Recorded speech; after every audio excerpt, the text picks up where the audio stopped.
class women today feel very excluded from feminist conversations, often comparing it to sort of like the 1970s, there'd be like debates on like black women, like with an all-white panel, and sometimes it's comparing it to class, like middle class women discussing how we can be more intersectional to working class women. So we want to make sure that everyone has a voice, and that's why we're doing this discussion today, is to see how feminism crosses over with Marxism. So we've got Rachel, who's come down from Glasgow University. She's the president of the Marxist Society here, and we're thrilled to have her here to speak today. So, it is obviously often said that sexism is a phenomenon of the past. It's often said that women in the West now have access to education, now have access to good jobs, and that like the idea that sexism still continues is refuted by several areas of society. You know, there are more women in work than ever before, and there is increased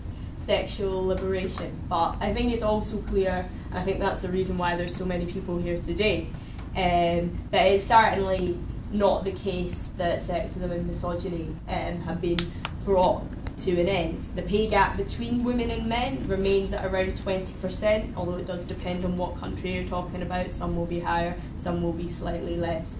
And I think a fundamental thing, and something that I'll address further on as well, is that even though there are now more women in work, there is still the expectation that women will carry out the majority of domestic activities, which is why we see a kind of increased double burden lying upon women's shoulders. And I'll discuss this a little bit more later on, but I think also the fact that for a lot of women, I wouldn't say that work has been as emancipatory an experience as it's kind of put forward, and I think that's particularly the case for working class women. I'll address that as I go on.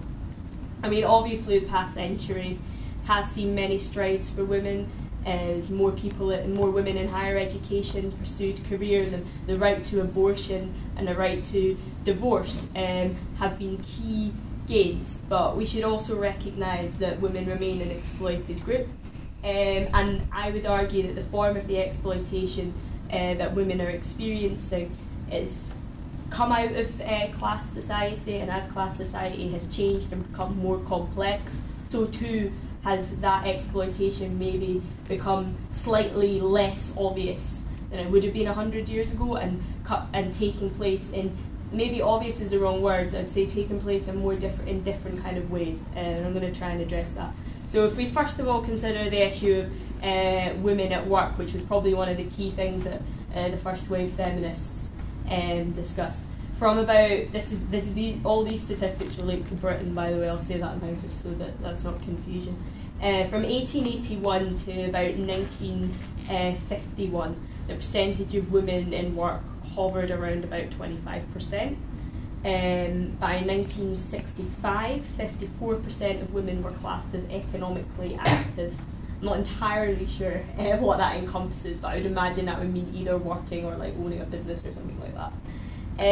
And I would say that this can be seen as a result of a changing scope of British capitalism, particularly in the post-war period.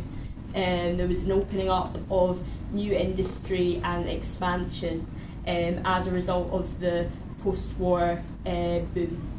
However, it's also important to note that despite in this period, so more specifically talking about 1960s, 1970s, there being a greater number of women in work, a significant pay gap remained. It was around 27 to 30%, and the majority, 70% of women in work at this time, were employed in kind of more precarious service sector type jobs. So moving from the 60s on to more modern times, to the 1990s and 2000s. Throughout the past 2 decades, the percentage of women at work has kind of plateaued at around 65%. However, it's clear that despite more women being in work, and that is a positive thing in general, though I'll discuss the kind of contours of that later on, women's work continues to be paid less, and it continues to be substantially located in casualised sectors, and also it continues to be gendered. It's still mostly cleaning, caring, cooking, and traditional kind of jobs. There's obviously the continuing pay gap that I spoke about earlier on, so it's about 20% in the UK, and 92% of women work in services. So the vast majority of women work in services, one of the more precarious sectors of employment, compared to 71% of men. And I think it's also important to relate this to the changing contours of the economy in Britain. I spoke earlier about how I think like the expansion of work into women was because capitalism was expanding at that time. There was growth in the economy. I mean, that was obviously related to the fact that there was a more active women's movement. I think those two kind of worked in tandem with each other, not purely structural forces, but definitely structural forces being part of that.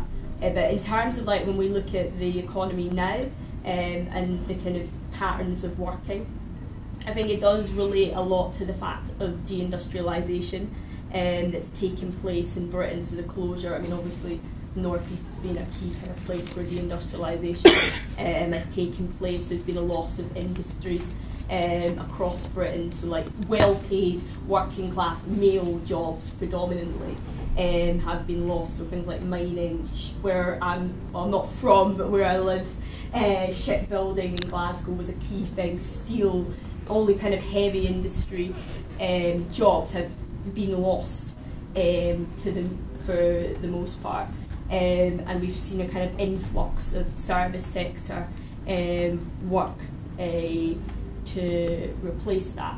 And that's meant in certain areas, like in deindustrialised areas, it's meant that like women's participation in employment's been higher than men in certain areas. And also the good thing of women going to work, which is obviously a good thing, it's a good emancipatory thing, has been exploited by capitalists as well, because it's kind of been used as a move away from one job, one wage packet families, towards you need 2 wage packets now in order to have a decent standard of living. So we can see how gains that have been won for women have also been exploited by the ruling class as well to push down wages. And it's the same like with the service sector jobs that have replaced the industrial jobs. The wages in there are a lot lower, and the conditions are a lot worse. They're less unionised, and it means that there's much less standardisation, and things like 0-hour contracts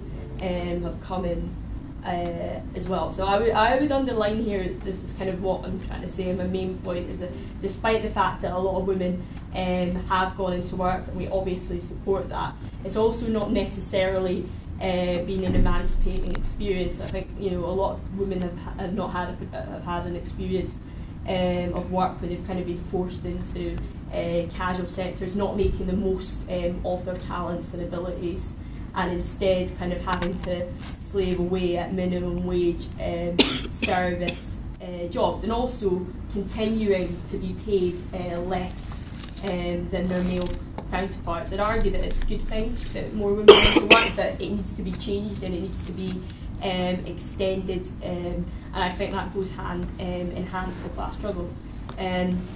I'd also underline that the post-war boom was a historical exception. I'd say it's something that was unusual in terms of capitalism, in the period that we're living through now. It's one where I know that we're technically out of recession now, but I think for a lot of people, and there's been a lot of polls that show the majority of people don't feel it, and I think this is what's important. The majority of people are still facing difficult times at work and at home in terms of having less money available than they did before, and experiencing high pay cuts, and that's affected women to a greater degree than it has men, because women are more likely to work in the public sector, which is based they're more likely to work in the public sector, which is based it's been put as wage freezes, but a wage freeze when it's times of inflation is obviously a wage cut. It's obvious, and they've also faced job losses. And apart from being heavily working in the public sector, women also tend to be in the kind of more casualised sectors where jobs shed a lot more easily. So they face that, but also the fact that women are more likely to rely on benefits than men. So the kind of austerity that we're experiencing will impact more upon women than it will on other areas of society. Yeah, I think that in general we can say that capitalism isn't creating prosperity for the working women or the majority of the world population, and I would argue that it's only through a socialist society that we can create the foundation that can. I don't think that will automatically lead to full emancipation for women, but I think that's the kind of conditions that would need to exist for that emancipation to take place. So it's clear that despite more women entering into the workforce, they continue to be exploited in work, and that their working, which is a positive thing, is also being used by the ruling class to further exploit the working class by exploiting making this into a two-wage, and not even just a two-wage. You're talking about, I think there was a woman in America recently that died because she was so tired. She'd been working like 3 jobs, so she got into her car to move off and she fell asleep at the wheel, and she lost her life. And I think that these things will become less exceptional as we're kind of fighting through austerity. And I would also emphasise the fact that women are continuing to carry out the majority of domestic activities, so that's the double burden that we refer to. They're effectively working 2 jobs. And I'd say the reason that this is the case is obviously it's kind of a cultural expectation that women will kind of carry out these kind of jobs, but I think that this is one that's propagated that and the kind of general image of the nuclear family by capitalism, for the reason that it provides capitalism with a lot of free work, essentially, bringing up children, doing cooking, doing other domestic activities, and there's not the cultural expectation that there will be a wage for that. That is essentially free work, so this is just a further exploitation. So I think like this is, I mean, there's other things as well, like we've kind of talked about sexual liberation, and it is true that there is much more kind of liberal attitudes to sex in Britain and women's sexuality in Britain now than there were before, but obviously I think it's quite clear as well that what's kind of amounted to is like a sort of contradiction within society, where it's kind of like there's a certain expectation that women, and particularly young women, will provide men with sexual satisfaction, but at the same time this is countered with a remaining sort of conservatism that women shouldn't express their sexuality, and these are kind of like contradictory pressures that are placed upon young women. And I think obviously at universities we're kind of aware like the sort of uni lad and kind of lad culture that's become quite a big thing, and I'd say that ties in again. I mean, I think that ties in again with the fact that this is quite a lucrative sector from a capitalist point of view, the sex sector. It might not be one they like to shout about, but it's certainly one that they make a lot of money out of. And it's also, I mean, I'm not going to go into this too much because I don't have enough time. It's a result of like kind of contradictory pressures and the fact and other kind of issues as well, but I won't go into that too much because I don't really have time. But I think the point I've tried to make within this section is that modernisation under capitalism hasn't ended the oppression of women, it's changed the nature of the oppression of women rather than ended it. And I would argue that ending the oppression would only be possible under a socialist society where domestic work can be equally shared, a planned economy will allow for fair distribution of the workforce and removal of kind of the economic pressures, and divide and rule tactics will bring an end to the negative attitudes towards women. I'll talk about divide and rule tactics a little bit more later on.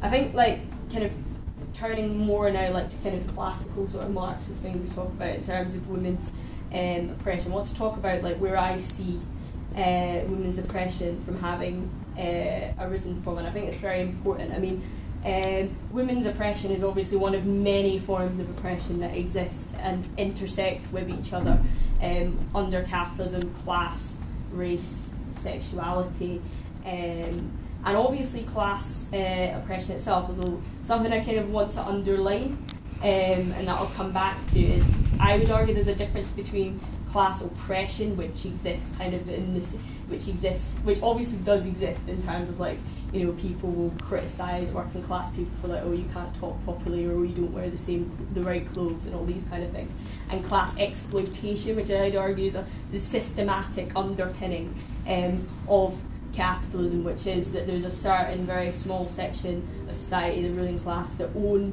the means of production, and they exploit the labour of people that work for them by not paying them for the amount of money that they produce, and therefore they take the profit by exploiting that labour. And I'd argue that's a systematic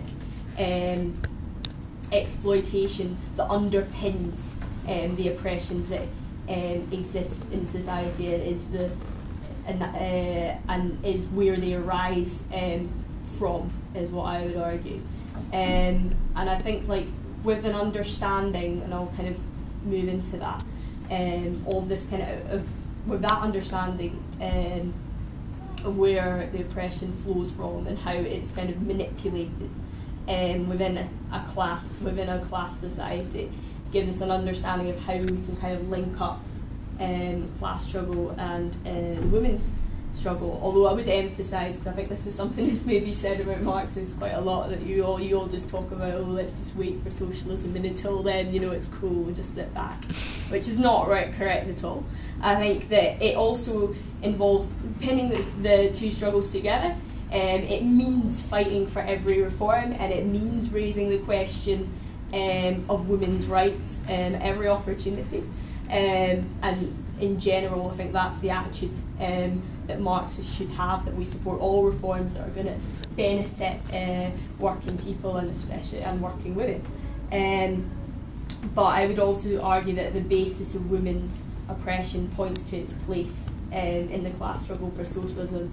So if we kind of move back to sort of the classic Marxist work on it, is Engels' origin of the family. Something I want to underline now, because I've been in quite a lot of classes where this has been said, is that I don't think Engels wasn't arguing that women's oppression comes about in capitalism. He's arguing that it comes about in class society, which is very different, because capitalism's only existed for maybe 200, 300 years at the absolute longest. Class society, on the other hand, has existed for much longer than that. And I think that's quite important, because, I mean, obviously, if we're going to say that up until capitalism in like the 18th, 19th century, there was no such thing as sexism, that would also be nonsensical. So I think it's quite important to underline that. But what kind of Engels puts forward is that he talks about kind of primitive communist societies, and what he means by that is subsistence societies. So kind of the early beginnings of humanity, where all that could be produced was enough to keep people going, so only enough food to essentially keep people alive. And because of that, because that was the kind of mode of production, it meant that there wasn't, as we have today, there wasn't, because you didn't have a surplus, it wasn't possible for one person to, as is today, to kind of control a big amount of production and then sell it on. There was, because all that was produced was enough to subsist, it meant that everybody had to work together. And how this relates to kind of sexism and misogyny is that it is true that there was a split in male and female labour at the time, and women were tend to be in a different sphere from men for kind of biological reasons, obviously because they gave birth to children and these things. But it also meant that their kind of status in society was aided by the fact that at this time families were traced, like the conception of families that exist, which was different from now, but I'm not going to go into that because it's too complicated, was traced through the mother line, because there was no such thing as marriage and fidelity as we understand it today. And I'll kind of discuss how that kind of comes about with class society. So for that reason, there wasn't kind of a notion of who a child's father was. It was the mother. And despite there being a split in what they did, the role that women played was kind of respected, because despite the fact that men did things like hunting, all these which maybe seem like, oh, would that not be a bit more respected, they very rarely actually managed to get much. So it was women's labour that kind of was the underpinning of society. But moving on from this kind of early beginning of primitive communism, we're talking about the period of the Neolithic Revolution, which brought tools and the domesticity of animals, which for the first time in human history led to the creation of a surplus. So there was ability to create more and produce more. than just a subsistence level, which had been previously. And upon this basis, so from a Marxist perspective, a move forward in the mode of production, it meant that we kind of see the first beginnings of class society, because certain people and I think it's important at this point to underline certain men were able to kind of gather together as animals and tools and create a surplus that he could then sell on for profit. And we begin to have the distinction of rich and poor and the beginnings of like slavery and these kind of things. And as some began to amass wealth, as some began to amass wealth, they bought slaves and paid others to work on their land. So we see the first example of kind of worker and landowner. And this is kind of the beginning of where we see women beginning to be seen as inferior to men. It was within the work of men that profit was to be found, so their status was elevated. And it's also where we start seeing the nuclear, well, not quite the nuclear family as we understand it today, but more that kind of idea of marriage and fidelity coming into it, because it was kind of like now, whereas in subsistence society, obviously there was nothing to pass on at the end of your life because you were living just hand to mouth. Because there had been the creation of a surplus, it meant that there was now things to pass on. Well, for certain people, not for everybody. There was things to be inherited. And that's where we see kind of the enforcement of female fidelity, underlying female fidelity, not so much male fidelity, started to come about, and we see the sort of beginnings of the idea of marriage, and obviously later on kind of this produced the nuclear family. So I'd say that women's oppression began in the embryo of class society, and we are talking very much the beginning, and nothing like the sort of sophisticated class society that obviously exists today under capitalism. But obviously capitalism has kind of grown out over a long period of time and through several transitions, through the kind of ancient slave societies, feudalism, and then kind of moving into capitalism. And I think we've seen the oppression of women kind of change along with that. It's existed, but its form has changed. And obviously, as I was talking about at the beginning, we've obviously seen that in the past 50 years, and that relates to several things. It relates to the changing of the economy and the changing the needs of the economy, but I think also the women's struggle obviously played a big part in that it put pressure on the ruling class and put pressure on the politicians. That meant that certain reforms had to be granted. But I would argue, and I think it's clear from what we said at the beginning, and I don't think anybody here disagrees with that because you wouldn't be here otherwise, that there's obviously still, women are obviously still a very oppressed section of society. And I'd say that the women's question cannot be separated from the class question, but also the class question cannot be separated from the women's question. It goes two ways, and it's something that I think Trotsky said. I don't have the exact quotes at hand, so I'm paraphrasing, forgive me. But it was something along the lines of, you can't talk about having a successful socialist revolution until you're talking about complete emancipation and equality for women. So it underlined the two go hand in hand. But I think what we can see is that I would argue that women's oppression begins in the creation of class society, and it extends along with that. And I think as long as we have a capitalist society, I think women's oppression will exist, because it's something that's very lucrative from a bourgeois point of view. Obviously we're talking about free work, and I think that's a key element of that, but ideologically the propagation of the nuclear family is very important to the upkeep of capitalism, and keeping women pigeonholed in a certain role for that is very important. And the sex industry, obviously, I think has become bigger and has become more influential. And I think for these reasons, that the oppression of women is inherent within capitalism. I wouldn't say it's just sexism. I think it's the same with racism. I think Malcolm X said you can't have capitalism without racism. And I think that's certainly very true, and that's why I would argue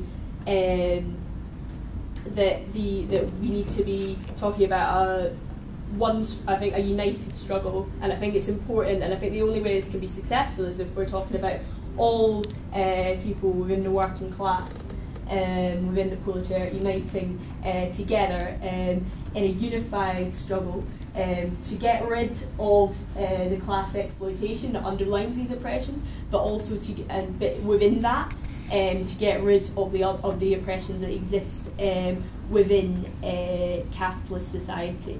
I mean, I think something that's very important and that I discussed is also like divide and rule and how that is used. You know, obviously, I think in the present period, it's obvious that in Britain, the ruling class is trying to kind of emphasise the immigration question and trying to say, this isn't our fault, this isn't the boss's fault, this is the immigrants' fault. But it's the same with men and women. You know, there's an attempt to divide working class people on that, kind of saying, oh, but women are taking our jobs and should they really be working like this? And I think this is an important thing and something that we need to combat and respond to.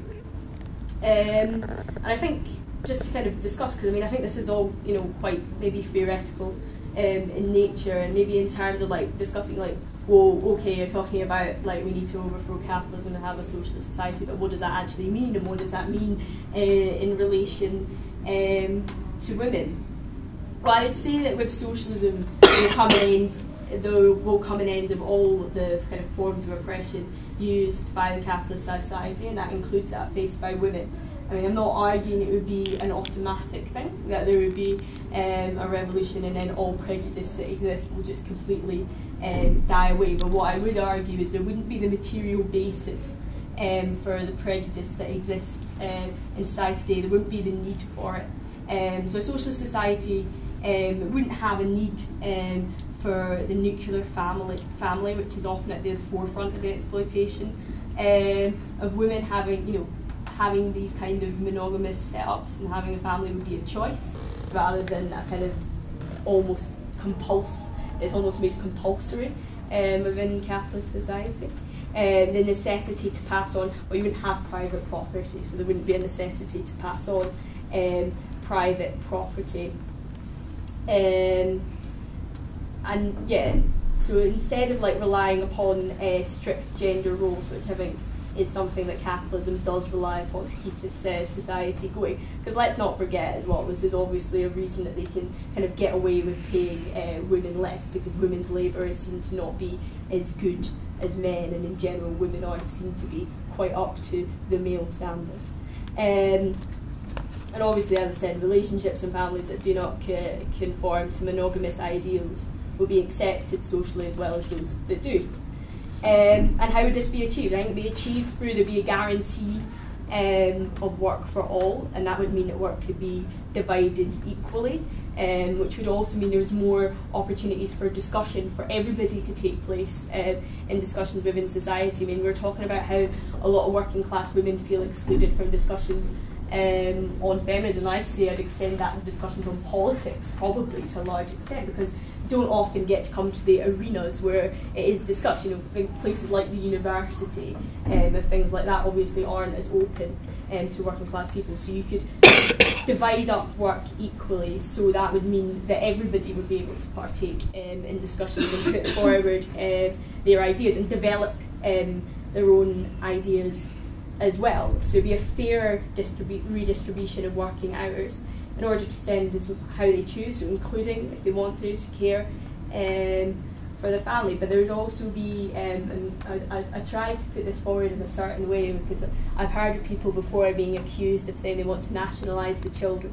I want to make it clear, I'm not saying you have to nationalise the children, but you can have collectivisation in terms of like domestic work. I think a key thing that you'd be talking about in a socialist society would be free, high-quality childcare that would mean that both parents could work. And also, in general, like things like bias on the basis of sex. So a lot of employers will say, oh, well, we don't want to recruit any women that are aged between 25 and 40 because they might get pregnant. Things like that would obviously come to an end. And yeah, no worker should have to face, nobody should have to face any form of oppression and discrimination. We'd be talking about equal maternity and paternity leave, an education system. I think the education system is clear because obviously it enforces a lot of ideas that come from the top of society, and I think it's reinforced in our culture, ruling class ideas through several different mechanisms, but education is obviously an important one. And there would obviously be an emphasis on equality, which would aid in fighting sexist attitudes within society. And I think there'd be such an overhaul of the norms that exist today that they would be questioned. And like I say, the material basis for sexism and misogyny which exists within private property would be gone. I think, yeah, universal free childcare is a simple solution, and also, yeah, like I said, you know, that would mean the end of, you'd have an end to the double burden because you would have collectivised domestic work as well. Yeah, so I think, yeah, there'd be also important reforms of institutions that often have like kind of deeply ingrained oppression and discrimination. So, you know, the legal system obviously has a big culture of victim blaming, and I think that results from the fact that the legal system reflects the bourgeoisie in society, and it reflects their interest. Whereas if you had a system that was based on what was good for society and based on the majority rather than the minority, I think you could bring an end to that. And I think healthcare as well, it should be providing accurate, reliable and respectful care to women, informing them of reproductive choices, and I think that becomes possible under a socialist society where things like the services that are beneficial for society would be put at the forefront, whereas in the current period we're talking about privatisations and cutbacks under capitalism. And I think, just to end, I think it's very important that we talk about these things, and I think it's key that we link up the class struggle and the women's struggle, because I don't think either can be successful without the other, and I think they're inherently interlinked. And I think the struggle with Marxist ideas for a socialist society, it should be the struggle for humanity. It should be the struggle to end it. The primary thing is that it's the struggle to end the exploitative system that creates these oppressions. So it's a struggle to end all these exploitations and oppression throughout society. And I think that's obviously key for all of us here. I think that's why we're here today, because we obviously live in a highly oppressive and exploitative society, and I think that's been increased over the past few years for women, but and also in general for working class people around the world. So I think it's important that we put forward that these struggles are inherently interlinked, and I think as Marxists it's obviously our job to make that clear as well, and to put these things forward. And I think, yeah, just I think, as I say, I think Marxism and the struggle for a socialist revolution is a struggle for humanity.